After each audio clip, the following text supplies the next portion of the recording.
छत्तीसगढ़ के सरगुजा जिले में जो विधायक और नायब तहसीलदार के बीच बखेड़ा शुरू हुआ है वो अब नए मोड़ पर पहुंचता हुआ दिखाई दे रहा है।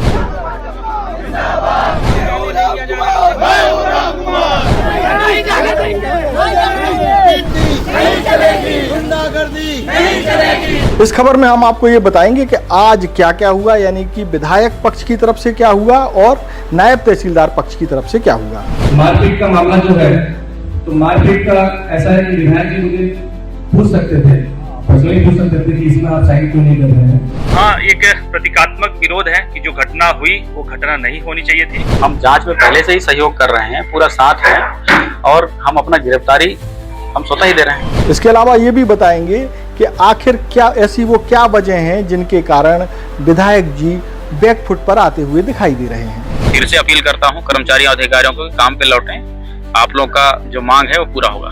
हालांकि उनके समर्थक जोश में हैं और जोश में विधायक जी के साथ इस तरीके से खड़े हुए हैं कि उनको पीछे हटने से रोक भी रहे हैं। राम कुमार विधायक ही नहीं है, वो सीतापुर विधानसभा का भाई हैं। विधायक जी की हर बात हम लोग मानते हैं, लेकिन आज हम लोग विधायक जी की बात नहीं मानेंगे, उनको अकेले नहीं जाने देंगे। हमारे विधायक जी को अगर गिरफ्तार कर रहे हैं तो सभी बहनें हम लोग गिरफ्तार हैं। लेकिन इस खबर में नया ये भी है कि ये नायब तहसीलदार के खिलाफ कुछ लोग बहुत ही आक्रामक तरीके से खड़े हो गए हैं।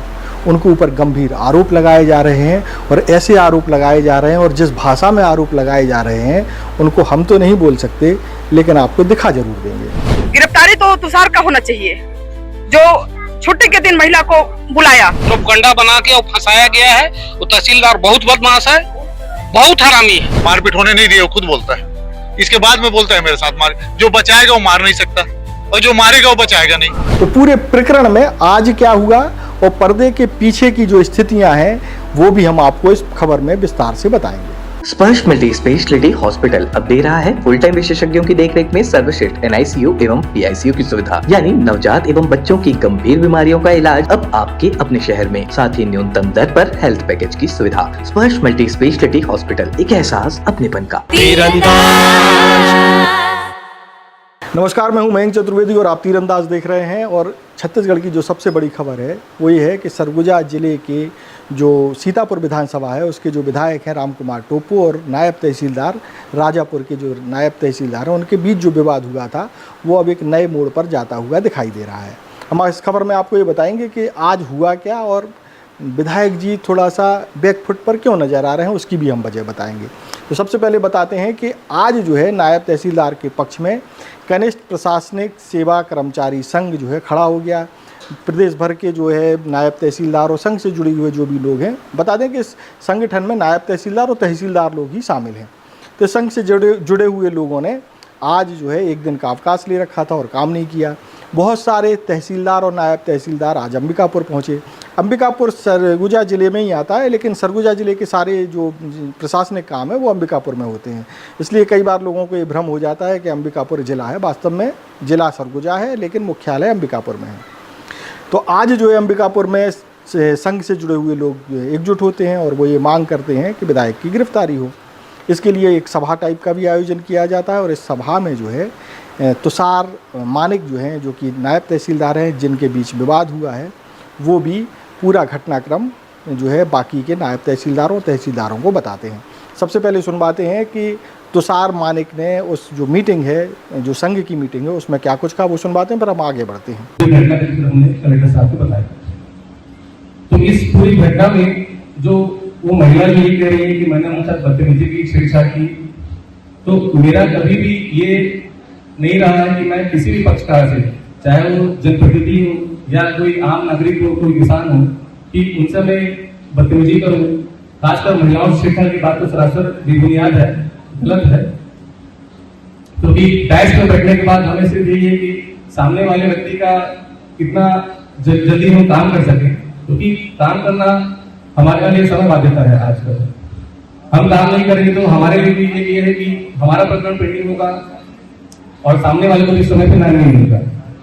दूसरी बात, मारपीट का मामला जो है, तो मारपीट का ऐसा है कि विधायक जी मुझे पूछ सकते थे, पर्सनली पूछ सकते थे कि इसमें आप साइन क्यों नहीं कर रहे हैं। पैरोल जो होता है, आपसे आप सब तो मुझसे बहुत सीनियर है, शोध क्षमता जो प्रमाण पत्र जारी करते हैं, तो ये जो मेरे पास जो आया था वो जो महिला थी उनके हस्बैंड का था, जो बाद में जानकारी हुई, मुकेश ढलकी, जो हत्या के केस में 10-15 साल से जिला जेल में बंद है। उनके परिवार के और कुछ लोग भी बंद हैं। तो हत्या जैसे मामले में अगर मैं बिना दस्तावेज देखे कहीं भी साइन कर दूं और मैं वापस दे दूं, तो ये संपूर्ण जिम्मेदारी तहसीलदार की होती है और इस केस में संपूर्ण जिम्मेदारी मेरी होगी। तो जब तक मैं दस्तावेज जांच ना करूं, संतुष्ट ना हो जाऊं कि हाँ जो मैं यहाँ से दे रहा हूं वो सही है, तो मैं कैसे किसी को बिना अपूर्ण दस्तावेज के अपना साइन दे दूं। तो महिला का बस यही कहना था और उसी से महिला साइड से भी थी कि हम विधायक की परिचित हैं। उस समय तो जानकारी नहीं थी, बाद में जानकारी सच्ची की बहन है, फिर जानकारी सभी बहन है। तो शायद ये है कि एक ईगो क्लैश कर गया होगा उनको कि हमारा काम नहीं हो पाया, जबकि मैंने तो यही कहा था कि मैं अगले दिन कर दूंगा। उसके बाद भी शायद उनको संतुष्टि नहीं हुई, तो मारपीट जैसा कुछ कृत्य तो नहीं करना चाहिए था। तो ये थे तुषार मानिक, जो कि कनिष्ठ प्रशासनिक सेवा संघ के जो सदस्य थे, उनको अपना घटनाक्रम बता रहे थे कि उनके साथ क्या हुआ। ये हुआ एक पक्ष। दूसरी तरफ जो है, जो विधायक जी का पक्ष है, जो राम कुमार टोप्पो जी का पक्ष है, वो ये है कि आज विधायक जी अपनी गिरफ्तारी देने के लिए अंबिकापुर में जो आईजी के दफ्तर है वहाँ के लिए निकले, सीतापुर से अंबिकापुर के लिए निकले, लेकिन रास्ते भर उनके समर्थक उनको रोकते हुए नजर आए। विधायक जी फिर भी आगे बढ़ते गए, कुछ लोग उनकी गाड़ी के आगे लेट भी गए, कई महिलाओं ने उनको रोका, उनको पकड़ने की कोशिश की कि नहीं विधायक जी आपको गिरफ्तारी देने की ज़रूरत नहीं है, क्योंकि आपने कोई अपराध नहीं किया है, गिरफ्तारी तो नायब तहसीलदार तुषार मानिक की होनी चाहिए। ऐसे भी तमाम बयान आए। खूब जो है प्रशासनिक गुंडागर्दी नहीं चलेगी, इसके भी इस नारे लगे। तो इस दृश्य का हम एक आपको दृश्य दिखा देते हैं, फिर इसके बाद ये बताते हैं कि फिर आज हुआ क्या।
भैया पीछा तो जैसा कि आपने देखा कि किस तरीके से विधायक जी को गिरफ्तारी देने से रोका जा रहा है, फिर भी विधायक जी आगे बढ़ते गए, लेकिन अंबिकापुर नहीं पहुंच पाए। रास्ते में एक बतौली जगह है, वहाँ भी उनके समर्थकों ने उनको रोक लिया और यहाँ के समर्थक, ऐसा दावा किया जा रहा है कि यहाँ के समर्थक विधायक जी को इस बात के लिए राजी कर लिए कि आपको जो है गिरफ्तारी देने की ज़रूरत नहीं है। विधायक जी ने अपनी गाड़ी घुमाई, उनके समर्थक भी बहुत सारे थे, वो सब घूम करके वापस सीतापुर आ गए, क्योंकि सीतापुर विधानसभा है, वहीं के विधायक हैं विधायक जी। यहाँ आने के बाद जो है उन्होंने, विधायक जी ने जो है मीडिया से बातचीत की और क्या कुछ बताया वो हम सुना देते हैं आपको। सूचना देकर यहाँ से निकले थे आईजी कार्यालय के लिए, लेकिन जिस तरीके से हमारे क्षेत्र की जनता ने आज हमारा रास्ता रोका है और ये समझ लीजिए कि हमारे बात को बिल्कुल ना मानते हुए हमको यहाँ लेकर आए हैं। आज इनका सम्मान रखने के लिए मैं रेस्ट हाउस में यहाँ उपस्थित हुआ हूँ, लेकिन किसी प्रकार का जो जांच है ये बाधित नहीं होगा। मैं पूर्ण आश्वासन देता हूँ और फिर से अपील करता हूँ कर्मचारियों अधिकारियों को काम पे लौटें। आप लोग का जो मांग है वो पूरा होगा। कानून बिल्कुल अपना काम करेगा, कहीं कोई बाधा नहीं आएगी। और रही बात हमारे जिस हिसाब से यहाँ की जनता जो पैनिक हो रही है, मैं बार बार अपील कर रहा हूँ कि ऐसा स्थिति ना आए और सारे शांत रहें, क्योंकि ये बहुत बड़ा विषय, ये समझ लीजिए धारा नहीं है और मैं कहीं नहीं जा रहा, मैं यहीं पर हूँ और सीतापुर में ही हूँ। थाना नहीं जाएंगे?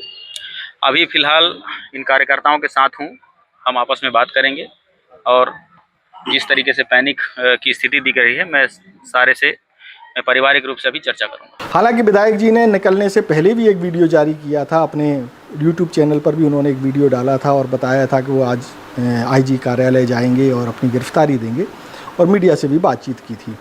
उसमें भी यही बताया था कि आज वो गिरफ्तारी देने जा रहे हैं, लेकिन उनका जो चेहरा है वो ये बता रहा है कि वो जो है बहुत काफ़ी कुछ दबाव में हैं। दबाव में ऐसे हैं कि उनके चेहरे पर वो जोश और वो ताजगी नहीं दिखाई दे रही है जो जब कोई व्यक्ति लड़ने के लिए खड़ा होता है उस टाइप की दिखाई देती है। कुल मिलाकर के ऐसा लग रहा है कि ज़बरदस्ती विधायक जी जा रहे थे, ज़बरदस्ती लिया, बहुत अनमना टाइप का मामला लग रहा है। वो भी क्यों है वो भी हम आपको बताएंगे। तो कुल मिलाकर के आज विधायक जी आईजी कार्यालय नहीं पहुंचे और वापस सीतापुर का जो विश्राम गृह है वहाँ आ गए। सीतापुर के विश्राम गृह में जो उनके समर्थक थे उन्होंने जो है नायब तहसीलदार के खिलाफ गंभीर आरोप लगाए। कुछ ने तो नायब तहसीलदार को भाजपा विरोधी बताने की भी कोशिश की और बताए, वकील साहब हैं बता रहे हैं कि जब वो नए नए आए थे तो उन्होंने क्या कुछ किया था। और एक और शख्स हैं जो भी बहुत आक्रामक हैं, जो बता रहे हैं कि गिरफ्तारी देने की ज़रूरत विधायक जी को नहीं है बल्कि नायब तहसीलदार को है। नायब तहसीलदार को वो ख़राब तरीके से रगड़ भी रहे हैं, वो भी हम सुना देते हैं। दोनों लोगों का सुनवाते हैं कि किस तरीके से अब नायब तहसीलदार पर जो है समर्थकों का गुस्सा टूट पड़ा है। गिरफ्तारी होने क्यों देंगे? हमारे विधायक जी ने क्या गलत किया है? विधायक जी ने कहीं मारपीट की नहीं है, जबरदस्ती साजिश के तहत विधायक को फंसाया गया है। और हमारे विधायक को अगर गिरफ्तार करते हैं शासन तो सारे कार्यकर्ताओं को गिरफ्तार करे पहले। विधायक जी को अकेले गिरफ्तार करने नहीं देंगे कार्यकर्ता। जा रहे थे आईजी ऑफिस गिरफ्तारी देने के लिए, बिल्कुल नहीं जाने देंगे। विधायक जी ने हम लोगों को समझाया, विधायक जी की हर बात हम लोग मानते हैं, लेकिन आज हम लोग विधायक जी की बात नहीं मानेंगे, उनको अकेले नहीं जाने देंगे। गिरफ्तारी करना है शासन को तो पूरे कार्यकर्ताओं को गिरफ्तार करे पहले शासन। मारपीट हुई होगी, कोई मारपीट नहीं हुई है, जबरदस्ती का एक प्रोपगंडा बना के और फंसाया गया है। वो तहसीलदार बहुत बदमाश है, बहुत हरामी है। पूरे सीतापुर से पूछ लीजिए, लोग परेशान है, लोगों की फाइल फेंकना, बचाने के लिए बदतमीज टाइप की वो बात करता है लोगों से। और तुषार मानिक को अच्छी तरीके से जानता हूँ। जब यहाँ ज्वाइन किया था चुनाव के समय में तो सबसे पहले मेरे घर का झंडा उखड़वाया था वो, भाजपा का झंडा। मैं भाजपा का कार्यकर्ता हूँ, पूर्व मंडल अध्यक्ष भी था, और मेरा झंडा उतरवाया तो उसमें बहुत विवाद हुआ था। विधायक जी के ऊपर झूठा आरोप लगाया गया। विधायक जी बीच बचा, वो स्वयं अपने बयान में कहता है कि विधायक जी मेरे को जब मेरे साथ वो हो रहा था, छिमा झपटी हो रहा था, तो मेरे को बचाया, वहां से मारपीट होने नहीं दिया, वो खुद बोलता है। इसके बाद में बोलता है मेरे साथ मार, जो बचाएगा वो मार नहीं सकता और जो मारेगा वो बचाएगा नहीं। ये तो माने सामान्य बात है ना। वो स्वयं कहता है कि मैं गिर गया था, उसके बयान को आप देखिएगा, है ना। तो उसका बयान ही बता रहा है कि उसके साथ किसी प्रकार का मारपीट नहीं हुआ है। विधायक जी निर्दोष हैं, इनके ऊपर गलत आरोप लगाया गया है। और जो धारा, जो गैर जमानती धारा लगा, वो भी बिल्कुल गलत है, कानूनी रूप से, वैधानिक रूप से बिल्कुल गलत है। आज कहाँ जा रहे थे विधायक जी? आज कहाँ जा रहे थे विधायक जी? विधायक जी आज अपना गिरफ्तारी देने के लिए जा रहे थे। चूंकि मीडिया के सामने बात आ गई, आप लोग को पूरा बात बता दिए, और इसका तो आप ही लोगों के चलते ये सब मान लीजिए कि हो गया कि भाई लोग जाने नहीं दिए, भीड़ इकट्ठा हो गई।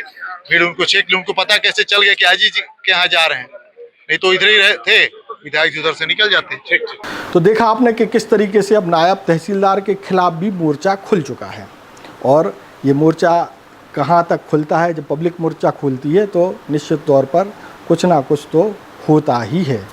अब बताते हैं कि इन समर्थकों में कुछ महिलाएं भी थीं जो कि विधायक जी के साथ खड़ी हुई। उन दो महिलाओं के बारे में भी हम सुना देते हैं, वो क्या कह रही हैं। भैया, हम लोग इसलिए लाए हैं कि सीतापुर का राम कुमार एक विधायक ही नहीं है, वो सीतापुर विधानसभा का भाई हैं। और राम कुमार को हम बहनों ने बुलाया है और उनको लेके आए हैं। और जब सीतापुर के विधायक जो हैं हमारे अपने बहनों के लिए तत्पर खड़ा रहते हैं। सुबह जो 6 बजे से उठते हैं, रात को 12 बजे तक उनका अपना काम करते रहते हैं।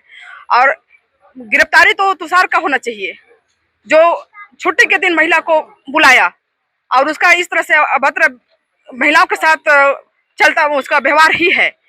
मैं आपको एक अपने अगले विषय में भी बोली हूँ, अभी भी बोल रही हूँ, और मैं उसका खिलाफ अभी आज आवेदन भी डाली हूँ। तो इसीलिए तो बोल रही हूँ, उन पर नहीं होना चाहिए, ये तुषार पर होना चाहिए। ये हमारे विधायक पर दो तो बहनों का रक्षक हैं, उनके रक्षक पर क्यों ऐसा? देखिए, हम लोग बॉर्डर पर जब सैनिक थे तभी सभी क्षेत्र की बहनें उनको चिट्ठी लिखकर वापस बुलाई हैं। वो हम लोग सीतापुर के लिए नेता नहीं, एक बेटा लेके आए और एक भाई लेके आए। आज अगर उनके ऊपर आंच आ रहा है, FIR दर्ज हुआ है, तो तमाम कार्यकर्ता, तमाम बहनें उनके सामने हम लोग ये रख रहे हैं कि हमारे विधायक जी को अगर गिरफ्तार कर रहे हैं तो सभी बहनें हम लोग गिरफ्तार होंगे। और पहली बात तो सीतापुर की बेटियां उनको एक भाई के रूप में देख रही हैं और हमारी बेटियों के लिए वो तत्पर तैयार रहते हैं। वो हमारी बेटियों के लिए आत्म सुरक्षा के लिए नान चाकू जैसे प्रशिक्षण दे रहे हैं शालाओं में जाके, तो हम उनको गिरफ्तार कैसे होने दें। और पहली बात, जितने भी राजस्व अमले में कई दिनों से शिकायत थी, इस प्रकार की प्रक्रिया के लिए कई जगह कार्यकर्ताओं का काम नहीं हो रहा था, जनता का काम नहीं हो रहा था, और ऐसे शिकायत और एक महिला के साथ और खुद उनकी बहन के साथ इस तरह एक अधिकारी का अभद्रता व्यवहार कोई भी बर्दाश्त नहीं करेंगे। हम लोग अपने भाई को हम लोग कैसे उनके हाथ में हथकड़ी देखेंगे। तो ये तो हो गया विधायक जी के समर्थकों का मामला। कुल मिलाकर के आज विधायक जी गिरफ्तारी देने नहीं जा पाए। दूसरा, जो कनिष्ठ प्रशासनिक सेवा संघ है, उसने भी जो है आज एक मोर्चा खोल करके अपना क्लियर कट मैसेज दे दिया है। आज छत्तीसगढ़ राज्य प्रशासनिक सेवा के जिला इकाई सरगुजा के हमारे सभी अधिकारियों ने अभी विधायक जी के द्वारा जो कृत्य किया गया है उसके विरोध में माननीय मुख्यमंत्री जी और माननीय राज्यपाल महोदय के नाम से ज्ञापन सौंपा है। और उस घटना के संबंध में जो भी थाने में शिकायत एफआईआर दर्ज है, उस पे अग्रिम कार्रवाई का हमने अपने ज्ञापन के माध्यम से अनुरोध किया हुआ है। आज जो कनिष्ठ प्रशासनिक सेवा संघ के अधिकारी हैं, सूचना मिली है कि पूरे राज्य भर में उनके द्वारा एक सामूहिक अवकाश दिया गया है, जिसके अंतर्गत तहसीलदार एवं नायब तहसीलदार शामिल हैं। साथ ही साथ जिले में हमारे जो राज्य प्रशासनिक सेवा के सभी अधिकारी हैं, वो आज एक दिन कलमबंद अवकाश पे हैं। और साथ ही साथ हमारे जिले के जितने भी लिपिक वर्ग के इसमें कर्मचारीगण हैं, वो लोग भी आज एक दिन की सामूहिक अवकाश में हैं इस घटना के विरोध को लेकर के। काली पट्टी भी लगाई गई है। हाँ, एक प्रतीकात्मक विरोध है कि जो घटना हुई वो घटना नहीं होनी चाहिए थी और ऐसी घटना भविष्य में न हो, इसके लिए एक प्रतीकात्मक वो मतलब संकेत भी है। आगे भी कोई कार्यवाही नहीं हुई तो अभी हमको सूचना मिली है कि जो कनिष्ठ प्रशासनिक सेवा संघ के पदाधिकारीगण हैं, उनके राज्य स्तर के पदाधिकारीगण हैं, वो अभी राजमोहिनी देवी भवन में एकत्रित हुए हैं। आगे जो कार्रवाई है उसको लेकर के, उसकी रणनीति को लेकर के, और उनके द्वारा ये तय किया जाएगा कि आगे इस घटना के विरोध में किस तरह क्या निर्णय वो लोग करते हैं, किस तरह की वो लोग अपनी रणनीति अख्तियार करते हैं। लेकिन इस पूरे प्रकरण में विधायक जी जिस तरीके से कर्मचारियों से, नायब तहसीलदार और तहसीलदारों से काम पर वापस लौटने की बात कर रहे हैं, उससे साफ जाहिर है कि वो दबाव में है। अब दबाव की एक वजह क्या हो सकती है वो हम आपको बताते हैं। वास्तव में जिस कागज़ पर साइन कराने को लेकर के ये विवाद शुरू हुआ, वो हमने आपको कल भी खबर में बताया था, लेकिन कुछ चीज़ें अधूरी थी जो आज जानकारी मिली है। अच्छा, आपको बताते हैं कि जो पूरा मामला शुरू हुआ वो जिस कागज़ से शुरू होता है, उसके पीछे ही विधायक जी की एक व्यवस्था दिखाई देती है। और वो कागज़ था शोधन दक्षता प्रमाण पत्र। जैसा कि कल की खबर में हमने आपको बताया था, जो आज सुबह ही आपको उपलब्ध हो पाई, लेट हो गई थी, तो उसमें हमने आपको बताया था कि शोधन दक्षता प्रमाण पत्र की उपयोगिता की ज़रूरत क्यों पड़ती है। तो कल भी हमने जैसा कि बताया था, एक बार फिर से बता देते हैं कि शोधन दक्षता प्रमाण पत्र की ज़रूरत तब पड़ती है जब कोई कैदी या कोई अपराधी जेल की सज़ा भुगत रहा होता है और उसको जब पैरोल पर वापस लाना होता है या जमानत पर वापस लाना होता है, तो जो जमानतदार होता है उसको शोधन दक्षता प्रमाण पत्र देना होता है। ये प्रमाण पत्र ये बताता है कि जो जमानत देने वाला है उसकी आर्थिक स्थिति ऐसी है कि अगर मान लीजिए कि आरोपी या अपराधी भाग जाता है या कुछ गड़बड़ कर देता है, तो जमानतदार के राशि से या उसने जो अपनी दक्षता बताई है उससे उसकी रिकवरी की जा सके, पैसे की रिकवरी की जा सकती है। इसलिए ये बिना इस प्रमाण पत्र के कोई भी व्यक्ति पैरोल पर और जमानत पर बाहर आना संभव नहीं है। अब ये शोधन दक्षता प्रमाण पत्र जब बनता है तो इसको बनाने का काम अमूमन तहसीलदार या नायब तहसीलदार करते हैं, और नायब तहसीलदार और तहसीलदार जब इस काम को करते हैं तो जमानत लेने वाला व्यक्ति या जमानत की जो गारंटी लेने वाला व्यक्ति है उसकी जो वो संपत्ति दर्शाता है उसका भौतिक सत्यापन करना पड़ता है। यही मामला यहाँ भी लगता है कि यही एक वजह थी जो भौतिक सत्यापन नहीं हो पाया था, और जैसा कि बताया जा रहा है कि विधायक जी की बहन चाहती थी कि तुरंत जो है इस पर साइन कर दिए जाएं, और टाल मटोल का रीज़न एक ये हो सकता है कि उसका भौतिक सत्यापन नहीं हुआ था। अब बताते हैं कि ये कागज़ किसके लिए बन रहे थे। सूचना ये मिली है, विश्वस्त सूत्रों से ये पता चला है कि जो प्रमाण पत्र बनना था वो जिनकी जमानत ली जानी थी वो विधायक जी के जीजाजी हैं, और उनके परिवार के और भी कई सदस्य हैं जो हत्या के मामले में आजीवन कारावास की सज़ा काट रहे हैं और उनको बाहर लाने के लिए यानी पैरोल पर लाने के लिए इस शोधन दक्षता प्रमाण पत्र की प्रक्रिया चल रही थी। यानी कि वो अपने जीजाजी के लिए ही, उनको जीजाजी को जेल से बाहर निकालने के लिए ये सब कार्यक्रम चल रहा था और उसी में जो साइन नहीं हो पाया उसके कारण ये विवाद हुआ। अब विधायक जी का बैकफुट पर होने का एक सबसे बड़ी वजह ये हो सकती है कि चूँकि वो अपने जीजाजी को बाहर निकालना चाहते थे और वो हत्या के मामले में आजीवन की कारावास की सज़ा भुगत रहे हैं, परिवार के कुछ और सदस्य भी भुगत रहे हैं, ऐसा बताया गया है। इसलिए जो है विधायक जी अब थोड़ा सा बैकफुट पर दिख रहे हैं। हालांकि समर्थक चाहते हैं कि विधायक जी लड़ाई लड़ें और नारे भी लगा रहे हैं, विधायक जी संघर्ष करो, हम तुम्हारे साथ हैं, लेकिन विधायक जी को मालूम है कि अब क्या संघर्ष करें। जिया जी ने जो कांड किया था उसमें सज़ा हो चुकी है, अब बाहर निकालना है। तो जिया जी को ये हकीकत मालूम है कि वो जो कर रहे थे वो एक अपराधी के लिए कर रहे थे जो रिश्ते में उनका जीजा लगता है। तो ये खैर एक ऐसा मामला है जिससे ऐसा लगता है कि विधायक जी का जो चेहरे का तेज जो चला गया है वो जो है इन्हीं वजहों के कारण चला गया है, वरना विधायक जी के बारे में बताया जाता बड़े बेबाक रहे हैं, पहले भी कई लोगों को कायदे से समझा चुके हैं। तो ये था पूरा घटनाक्रम कि किस तरीके से आज का जो अपडेट था वो ये था कि विधायक जी के पक्ष से आज क्या हुआ, नायब तहसीलदार और तहसीलदारों की तरफ से क्या हुआ और विधायक जी के बैकफुट पर होने की वजह भी हमने आपको बता दी। इस पूरे मामले में आगे क्या कुछ होगा वो भी हम आपके लिए लेकर आएंगे। तब तक आप तीरंदाज से ज़रूर जुड़े रहिए। तीरंदाज को यूट्यूब पर सब्सक्राइब करना बिल्कुल मत भूलिएगा, बेल आइकॉन को ज़रूर प्रेस कर दीजिएगा और अगर आप हमारे इस वीडियो को हमारे फेसबुक पेज पर देख रहे हैं तो भैया उसे भी फॉलो कर लो। नमस्कार। खुश है तो फिर खुशी मना ले, छोटा बड़ा केक मंगा ले, संगम में मिलता है बढ़िया केक, संगम में मिलता है बढ़िया केक। तीरंदाज।